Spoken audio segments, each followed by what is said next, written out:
आज की वीडियो में हम देखेंगे बाइनोमियल थ्योरम चैप्टर 7 एक्सरसाइज 7.1 के कुछ क्वेश्चंस। इसका इंट्रोडक्शन हमने देख लिया है, इसके प्रूफ्स हमने देख लिए हैं और इसके स्पेशल केसेस भी हमने देख लिए हैं। अभी इस वीडियो का मतलब इस सीरीज़ का तीसरा पार्ट है। ये हमारी पूरी क्लास 11th की सीरीज़ चल रही है जिसमें अब तक हमने 6 चैप्टर कंप्लीट कर चुके हैं। 6 चैप्टर हमारे कंप्लीट हो चुके हैं। अब ऐसे हम धीरे धीरे करके सारे चैप्टर कंप्लीट कर लेंगे। तो आइए, पहला सवाल है हमारे पास, मतलब दूसरा सवाल है एक्सरसाइज का, एनसीईआरटी बेस्ड है। एनसीईआरटी चल रही है हमारी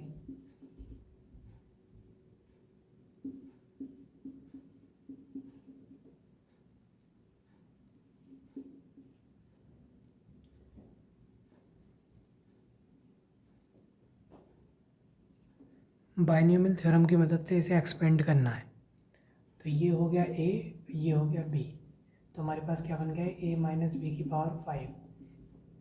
अब हमारे पास फॉर्मूला क्या था, अगर यहाँ पर एन होता तो एन सी ज़ीरो, ए की पावर एन, बी की पावर 0 माइनस अल्टरनेट माइनस आएगा, यहाँ पावर घट जाएगी, यहाँ पावर बढ़ जाएगी, ऐसे करके डॉट डॉट डॉट चलता रहेगा। तो यहाँ पर n की वैल्यू कितनी है, 5, तो यहाँ n कितना है, 5। यहाँ पर फॉर्मूला लगा देते हैं तो ये हो जाएगा 5c0 2/x की पावर 5, इसकी पावर 0 लिखने की कोई ज़रूरत नहीं है, माइनस 5c1 2/x की पावर 4 और x/2 की पावर 1 प्लस 5c2 2/x की पावर 3 x/2 की पावर 2 माइनस 5c3, ये घटेगी, मैंने बढ़ा दी, ये घटेगी 2, 5 4 3 2।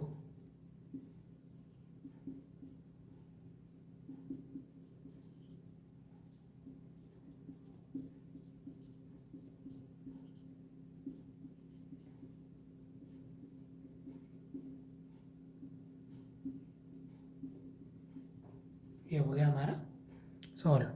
इसको करना है सिंप्लीफाई। 5c0 हम जानते हैं nc0 क्या होता है, n factorial upon 0 factorial n factorial यानी 1। ये आप याद कर लीजिए।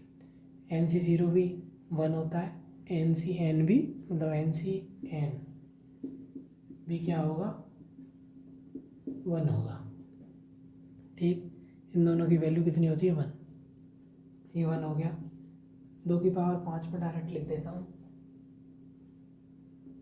2 की पावर 5 32 लिखना था, बैठाना गलत, x की पावर 5 माइनस 5cn, nc1 कितना होता है, n factorial 1 factorial n minus 1 factorial, तो ये होता है n। ये इसको काट देगा, n रह जाएगा। ये तो फैक्टोरियल आपने पढ़ ही लिया तो आपको ये समझ में आ ही गया होगा। 5, ये हो जाएगा 16/30।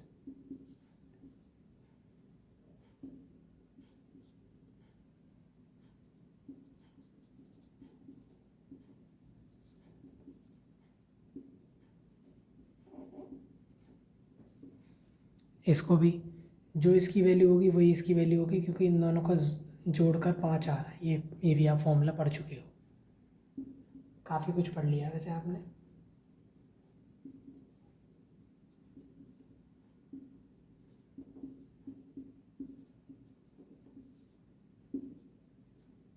इसकी और इसकी वैल्यू सेम होगी तो ये 5 आ जाएगा।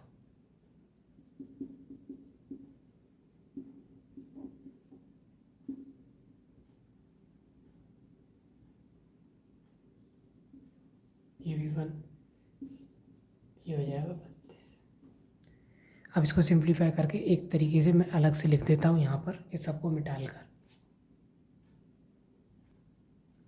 इसको सिंप्लीफाई करके यहाँ लिख देता हूँ। ये किसकी वैल्यू होगी, जो आंसर आएगा वो आएगा 2/x माइनस x/2 की पावर 5 का 32/x की पावर 5। इसको भी साथ में लिख लेता हूँ, 8 पंजे 40, x³ नीचे कट जाएगा। देखो 2 से 2 बार गया, 10 80, इससे ये पावर कट गई, और 4 से 2 बार कट गया, 5 2 10 और 20 अपॉन एक्स। अब जैसे ही देखिए इससे कट जाएगा। अब देखिए 5 चौक 20 और 40 अपॉन एक्स स्क्वायर, और ये काट देगा तो यहाँ पर एक्स क्यूब को एक्स स्क्वायर से एक्स क्यूब कट जाएगा एक्स टाइम्स, और ये ऊपर वाला कट जाएगा, ये कट जाएगा, क्योंकि 4 दूनी 8 में यही काट देना चाहिए था मुझे, 5 रह गया सीधे सीधे। ये सिर्फ कैलकुलेशन ही तो आप खुद कर सकते हो। 2 से 8 बार और ये एक्स क्यूब बार, तो 5/5 एक्स क्यूब अपॉन 8, और ये भाई साहब तो मैंने पहले लिख ही लिए। तो ये हो गया इसका एक सवाल कंप्लीट। अब बढ़ते हैं अगले सवाल की ओर। ये बताना है इन दोनों में से कौन सा बड़ा है, तो इसको बताना है हमें बाइनोमियल थ्योरम की मदद से। तो देखिए इसको मैं क्या लिख सकता हूँ, 1 + 0.1 और पावर क्या चल रही है 10,000। यहाँ पर मैं बाइनोमियल थ्योरम लगाऊंगा तो 10,000 C, क्योंकि पावर यहाँ पर n आता है, यही है n, 10,000 C 0 × 1 की पावर 10,000, ठीक, प्लस 10,000 C1 1 की पावर 999 इंटू 0.1 की पावर 1, प्लस एक और लिख लेता हूँ, यहीं से हो जाएगा वैसे तो। 1 की पावर 9998, एक कम होती जा रही पावर, इसकी पावर हो जाएगी 2, डॉट डॉट डॉट। अब 10,000 हैं भाई, कहाँ तक लिखोगे। अब देखो तो इसको क्या कर सकते हैं हम, इसकी वैल्यू होगी 1 × 1 1, ये कितना हो गया 10,000, इसकी पावर 1 है, 1 की पावर ये 1 की पावर ये 1, 0.1 की पावर 1, 0.1 की पावर 1, तो 0.1 ही रह गया। इनसे हमें कोई मतलब नहीं, क्योंकि कहाँ तक सॉल्व करेंगे। ये भाई साहब हो गए, पॉइंट हटाया, 0 हटाया, 1000 plus dot dot dot 1001 plus dot dot dot, क्योंकि आगे सारे पॉजिटिव टर्म है तो कुछ ना कुछ तो आएगा, तो ये 1000 से हमेशा बड़ा ही रहेगा, 1001 से हमेशा बड़ी ही रहेगी वैल्यू, जो पूरा सम कर दोगे। तो जब 1001 से बड़ी है तो 1000 से भी बड़ी होगी, यानी ये वाली चीज़, ये वैल्यू ये जो आ रही है, इसकी वैल्यू आ रही है, ये वैल्यू इससे बड़ी आ रही है, यानी ये भाई साहब इससे बड़े है, यानी 1.1 की पावर 10,000 ग्रेटर देन 1,000। बढ़ते हैं अगले सवाल की ओर।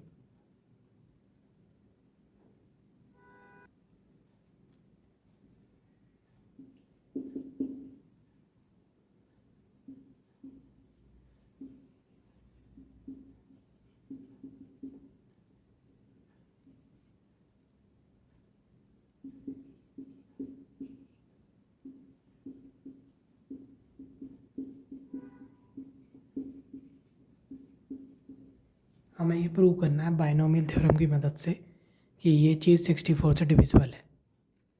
देखिए यहाँ पर 8 है, ये 8 का कुछ संबंधी लग रहा है, ये भी 8 में टूट सकता है, 1 + 8 बराबर होता है 9।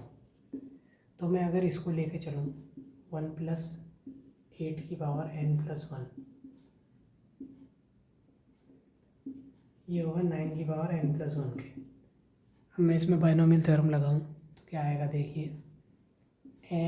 n+1 C0, क्योंकि जो पावर होती है वही आती है, ठीक, 1 की पावर n+1, 8 की पावर 0,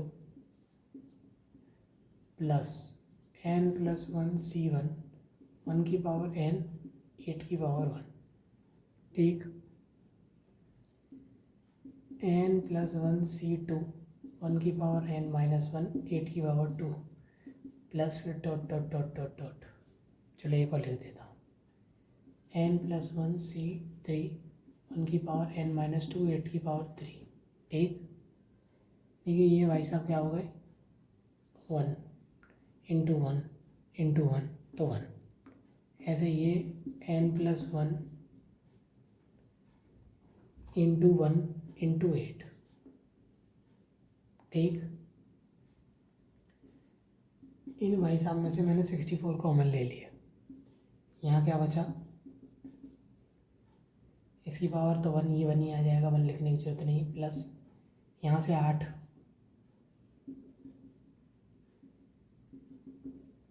यानी पूरे में से 64 कॉमन लिया जा सकता है, क्योंकि यहाँ पर 8 की पावर स्क्वायर है, एक 8 क्यूब, 8 की पावर 4 ऐसे बढ़ती जाएगी और कहाँ तक जाएगी, n+1 तक, तो बढ़ती जाएगी, तो उसमें 8 स्क्वायर कॉमन आ जाएगा। 8 स्क्वायर का मतलब है 64, तो 64 कॉमन आ गया। इसको मान लेता हूँ k, क्योंकि सब पॉजिटिव टर्म होंगे तो कुछ ना कुछ वैल्यू आएगी, कोई ना कोई इंटीजर आएगा, फ्रैक्शन तो आएगा नहीं, इंटीजर आएगा, तो मैंने k मान लिया, कोई भी इंटीजर जो इनका सम करके बना है, इनका सम करोगे तो मैंने मान लिया k बना है, तो 8 और 1 9।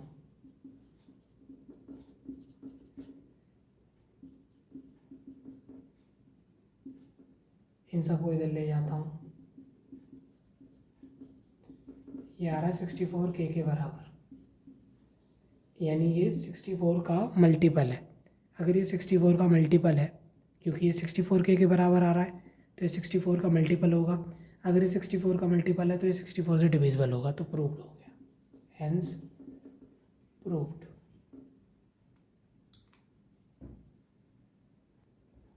ये हमारे पास लास्ट क्वेश्चन है। हमारे पास दे रखा है कि समीशन दे रखा है और ये दे रखा है, इसके बराबर ये प्रूव करना है।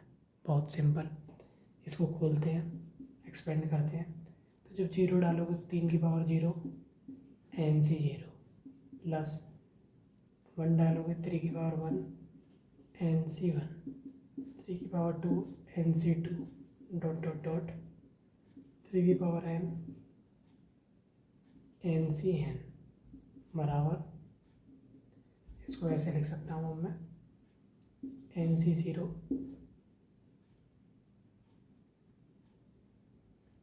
3 की पावर 1 की पावर n और 3 की पावर 0, NC 1 की पावर n-1 और 3 की पावर 1, NC 2 1 की पावर n-2 3 की power 2 dot dot dot dot NC n 1 की पावर 0 3 की पावर n।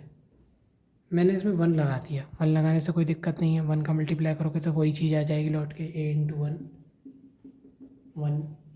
1 यही होता है, तो कुछ फ़र्क नहीं पड़ा। अगर आप इसको गौर से देखोगे तो 1 + 3 की पावर n हो जाएगा, NC 0 पावर, फिर ये 0, फिर एक पावर घट गई, फिर इसकी बढ़ गई, इसकी पावर घट गई, इसकी बढ़ गई, ऐसे करके, तो 1 + 3 की पावर n बनना है, और ये किसके बराबर हो गया, 4 की पावर n, और यही प्रूव करना था। अगली वीडियो में करेंगे हम इसकी मिसलेनियस एक्सरसाइज, फिर ये चैप्टर कंप्लीट हो जाएगा, पढ़ेंगे हम 8वें चैप्टर की हो। तब तक के लिए बहुत बहुत धन्यवाद। कोई डाउट हो तो कमेंट बॉक्स में पूछ लेना।